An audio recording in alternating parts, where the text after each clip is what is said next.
پہلے عمرہ ادا کرنے سے کیا حج کی ادائیگی فرض ہو جاتی ہے؟ اگر زندگی میں پھر حج کا موقع نہ ملے تو کیا اس عمرے پر مواخذہ ہوگا؟ یہ لوگوں میں بات مشہور ہو گئی ہے، اس کی کوئی حقیقت نہیں ہے۔ آپ کو اگر عمرے کی سعادت حاصل ہو گئی، اللہ کا شکر کیجئے۔ حج تو آپ کے پاس استطاعت ہے تو فرض ہوگا، بس استطاعت ہے تو بہرحال فرض ہے۔ آپ نے عمرہ کر لیا تب بھی فرض ہے، نہیں عمرہ کیا تب بھی فرض ہے۔ تو اس کی شرط جو ہے وہ من استطاع الیہ سبیلہ ہے، آپ وہاں جا سکتے ہیں، صحت، تندرستی، حالات، مالی صورتحال ہے تو ٹھیک۔ پہلے عمرہ ادا کرنے سے کیا حج کی ادائیگی فرض ہو جاتی ہے؟ اور اگر زندگی میں پھر حج کا موقع نہ ملے تو کیا اس عمرے پر مواخذہ ہوگا؟ یعنی اس طرح کا کوئی قانون نہیں ہے۔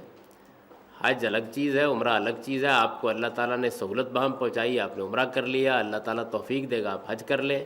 حج کے لیے استطاعت شرط ہے، اس طرح کی کوئی شرط نہیں ہے کہ عمرہ کر لیا تو حج فرض ہو جائے گا۔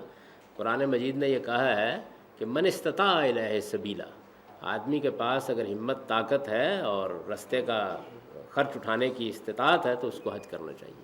کیا پہلے حج کرنے کو ترجیح دینی چاہیے اور پھر عمرے کا قصد کرنا چاہیے؟ اس کا انحصار آپ کے حالات پر اور آپ کو جو کچھ میسر ہے اس پر ہے۔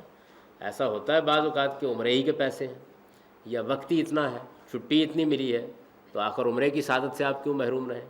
اور اگر حج کے لیے آپ کے پاس ذرائع مواقع موجود ہے تو ضرور حج کریں، پھر وہ فرض ہے آپ پر۔ حج، عمرہ تو ایک نفل عبادت ہے۔